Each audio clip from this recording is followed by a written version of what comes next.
Okay, shalom, shalom. Kwam Yasha'Allah. Choholoyim La Yahweh. Bahashim Yahweh Shai. Bahashim. Chachachdash. Double honors to our apostles and elders of Great Millstone who rule well. And that by the Spirit taught us this beautiful truth. And just want to say the water toward the Akim and Akwaf. That's all here sincerely keeping the laws, the statutes, and commandments of Yahweh Bahashim Yahweh Shai to the best of their ability. This is Yachanan Waf. Just coming at you with another quick lesson, praying that it's edifying by the Spirit. And just wanted to just do a quick little lesson on Israelites that look like the other race. Now this lady right here, nice looking young lady too. She's at a comedy club where Ari Spears is, and I'm not gonna play the video for the sake of it's just a short though anyway, for the sake of copyright infringement or whatever. But he asked her, was she mixed? Now she's sitting there with this guy. He appears to be an Edomite. And they actually get up and walk out after this segment of the show. Hell, who knows? Maybe this Edomite that's sitting next to her, he's a young, what appears to be a so-called Edomite, which he could be an Israelite himself. But they kind of get up after the show, after this particular point and walk out. He probably realizing, like, damn, she's a nigger. Who knows though? That's just me speaking as a man. But clearly you can see she's a beautiful young lady. But and she can easily pass for a so-called white woman, or she just easily could if she were to. You can see her hair at the top; it's kind of a little more kinkier, But if she was to just straighten that shit on out, blonde it, you know what I'm saying, so to speak. But I mean, overall, she can just pass for a so-called white woman, is what I'm saying. So he asks her who's black, because he asked her what she's mixed, and so she, he also asks her, okay, well, who's the she goes on and explains that her dad's black, basically. And so she's an Israelite if her dad's a so-called black man. And so also I was watching the elder this morning, Elder Malcolm, and he mentioned that in this video right here with this guy right here, which he appears to be a so-called white man. And he illustrated that, Esau is red, which Esau is red. You can clearly see this guy's hair, his beard is more white, or what they would call hoary, but he's actually red in color because that's how the scripture describes Esau as coming out. But what the apostle also said was this man could be an Israelite. So, it kind of just went together. I was like, okay, well, let me just do a little quick lesson on it. But let's go into Numbers chapter 1 real quick.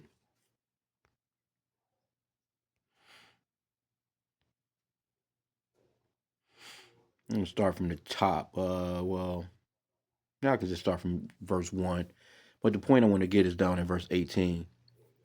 Numbers chapter 1, verse 1. And the Lord spake unto Moses in the wilderness of Sinai in the tabernacle of the congregation on the first day of the second month in the second year after they were come out of the land of Egypt, saying, Take ye the sum of all the congregation of the children of Israel after their families by the house of their fathers with the number of their names, every male by their poll. Right? So your lineage, it says after the families by the house of their fathers, not the house of your mothers, with the number of their names, every male by their poll, not every female by their poll. So you have those Israelis over in the land calling themselves the holy people. Why don't they go by this as opposed to going by you're Jewish if your mother is Jewish and not your father? So these people are backwards. They've actually added to and taken away from the scriptures, and they're not actually the people anyway, because they'll tell you that they keep the Torah, they're about the Old Testament, whatever. But when it comes straight down to what the Bible actually says, they don't go by it. They go by the Talmud. So now, as you go on down right here, it's going to name off the tribes, which are men, right? Starting at, as you can see right here, starting with Simeon, and then Judah, Issachar, Zebulun. So you can see that these are men. These are not women that's being named off as far as your pedigree when it comes to your father.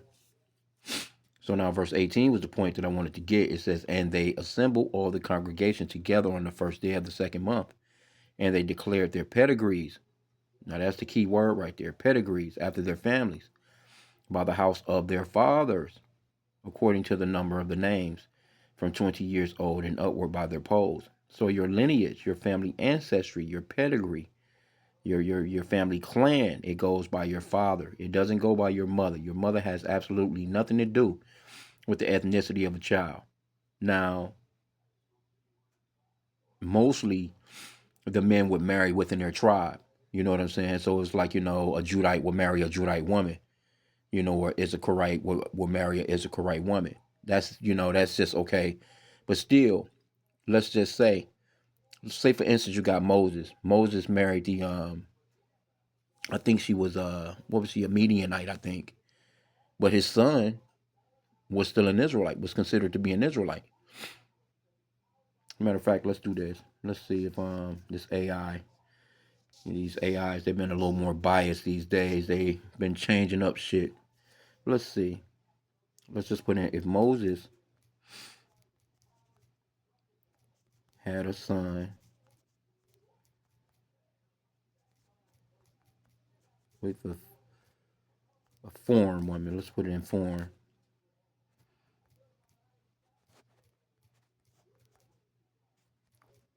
Was his son still an Israelite?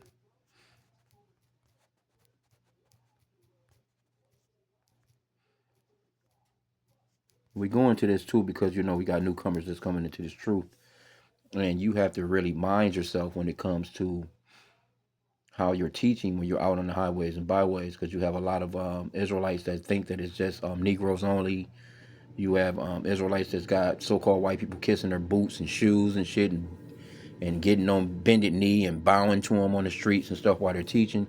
And you can't do that, man. You have to actually test the spirit, because you could have an Israelite bowing before you, you know what I'm saying? Or you could be offending one of the little ones, because we don't know, you know what I'm saying? Because the Israelites have been scattered throughout the four corners of the earth, and that's very important to know. You have to get that when you come into this truth. You can't just be like, oh, that's a white man. Oh, that's a white woman. Oh, that's a Chinese man. That's a Chinese woman. Or, no, because our people look like those people.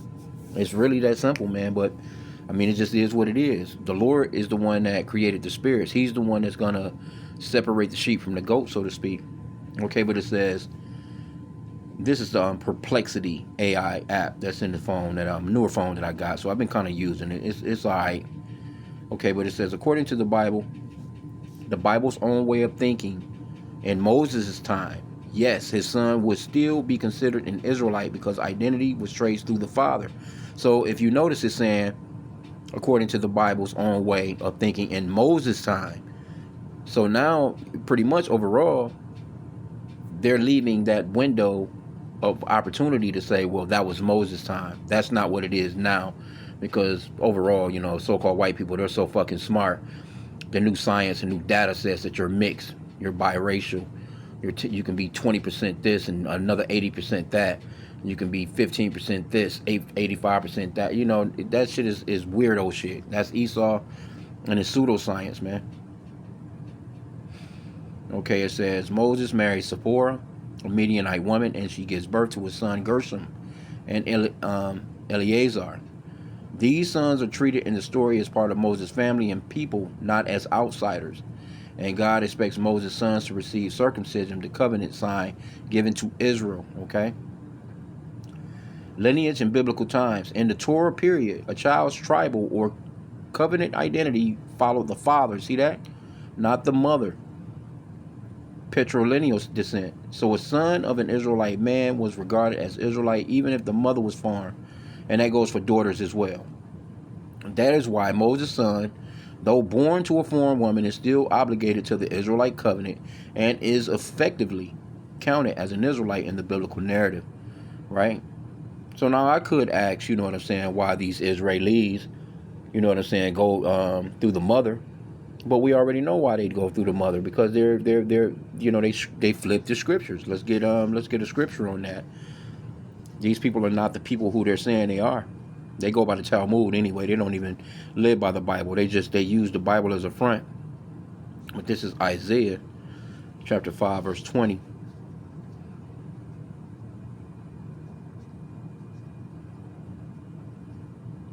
Woe unto them that call evil good and good evil, that put darkness for light and light for darkness, that put bitter for sweet and sweet for bitter.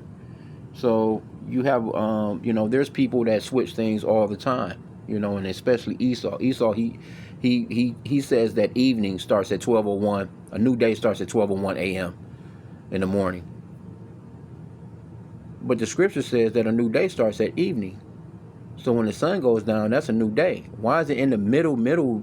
You halfway through the damn day by the time 12:01 a.m. come through, or a nice portion of it rather. You like what 6 or so hours into the day, by the time that comes through. But this is what Esau does. He tells you that, a New Year's in January at the dead of winter. It's cold as fuck right now. But a new year biblically is when things start to grow, things start to blossom, springtime area. But anyway, he does that with a lot of stuff. He flips, he got the woman above the man and the man below the woman. He got the family households all off, but this is what this man does, man. So going back, and again, like I said, the apostle, he explained very beautifully how this gentleman here could be an actual Israelite, even though he, but the fact is though, this is really the way that Esau looks. Esau came out red. Let's get that in Genesis 25, because this man has to be revealed. Now again, that man, he could very well be an Israelite, but that's just a part of the curses, man, that we're under, that, we've been scattered throughout the four corners of the earth and just really don't know who we are, man. But biblically, the Lord said that in the last days we would come to our senses once again, for lack of better terms. We would find out who we are. We would start to call on the true name of the Father Yahweh, the true name of his son Yahweh. Those are the true names of the Father and Son. We would break away from that stumbling block of white Jesus, in Islam and Buddhism and Hinduism and all these different religions that our people are into, right? But this is Genesis 25. And they try and get around this. They try and use the word ruddy and shit like that, you know what I'm saying? But Esau is red, man. Genesis 25, let me start at 24. And when her days to be delivered were fulfilled, behold, there were twins in her womb, and the first came out red. See? All over like a hairy garment. And they called his name Esau. And that's the biblical name for the so-called white people. And they also have a secondary name right here, Edom, that goes into that word red as well. Verse 30. Let me start at verse 29. And Jacob sought pottage, and Esau came from the field, and he went, and he was faint. So he was basically exhausted and hungry. And Esau said to Jacob, feed me, I pray thee, with that same red pottage, for I am faint. Therefore was his name called Edom. Now when you look at the right here, over here in the, I'm going to highlight it, right here in the New Living Translation, it says, this is how Esau got his other name, Edom, which means red. Right? But we've been scattered throughout the four corners of the earth. So I just wanted to just do something quick on that. And again, as you can see, this lady, she could clearly pass for a so-called white woman. Clearly. I'm sure if she wasn't doing nothing with her hair probably would curl up and kank up a little bit. But she's fine. She's a fine-ass white girl, too. I'm not going to, well, like, damn, I said white girl. No, she's a fine so-called black woman. This is an Israelite. She's beauty. She got up and she got body. Yeah, she definitely got that nigga woman body. And homeboy that was just sitting there, let me show you the guy who she's with. I'm just gonna pause it and put it on his face real quick to show you this lame she with. Okay, so here's the guy that she's with. So he's asking her, he supposedly owns a couple of companies. You know how if you've ever seen any of his stand-up area, he be crowd surfing, man. That guy, man, yeah. And somebody entitled it, "This comedian's crowd work is relentless," and it is.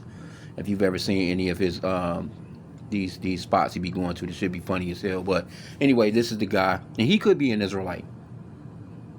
He could be an Israelite, but it kind of appeared that he seemed he might have been a little bit embarrassed by her being pointed out like that, and she actually saying that her dad was a so-called black man, and that's when they got up and they eased towards the door, man. He got her up and eased towards the door. So it is what it is, man. But again, man, she stood up, man, and she started to walk away. She was bad. I ain't gonna even front, Hey, just saying. You know what I'm saying? So I'm gonna end out there. Just know that, brothers, when you go out on the highways and byways, if you're new to this truth and you're starting to go out and to teach, you have to keep in mind that you're going to come across people like this right here. And if they just listening to the gospel and they're asking questions about the gospel, you know what I'm saying, just answer the questions, see what you can get info-wise out of them as far as like what they may possibly know about their family lineage. Do you know if your family is this, and this? Where do you come from? Just ask some questions. But if their spirit resonates with the scriptures, matter of fact, there's just that talks about that. Let me see if I can find it real quick. Romans 8:16. The Spirit itself beareth witness with our spirit that we are the children of God. So that spirit, man, the Lord gave us a special spirit, man. Our spirit resonates with Him. And the elect of Israel, that spirit is going to be drawn. It's not going to be no other nations of people that's going to get this. The other nations of people, they're not going to be able to decipher these scriptures. They're not going to be able to understand these mysteries. They're not going to be able to understand these prophecies. They're not going to be able to understand this Bible like how the Israelites, the men of the Lord that He chose to know these things. And this is an Israelite thing. Because you have to realize that. Salakia, let's get Psalms 147 real quick. Psalms 147 and 19, it says, He showeth His word unto Jacob, His statutes and His judgments unto Israel. See, He have not dealt so with any nation. And as for His judgments, they have not known them. Praise ye the Lord. So it's going to because see, there's a such thing as reincarnation. Those spirits are back on earth today. There's been that circuit of those spirits going in and out of heaven for centuries and centuries and centuries. And those spirits are back at this particular time. And we're praying that this is the last of it. You know what I'm saying? This is our last get down on being back on this planet, man, that, the Lord will be coming soon. But those very same people, matter of fact, 1144, call William La Yahweh Bashim Yahweh Shai, that's the spirit. Alarm going off on it, baby. Salakia. But yeah, those people are back. And those very Israelites that those laws, statutes, and commandments were given to back then are going to receive just like they received it in their former lives. So I'm going to end out there. I pray that this lesson was edifying. With that, Kwam Yasha Allah and a bubble ball.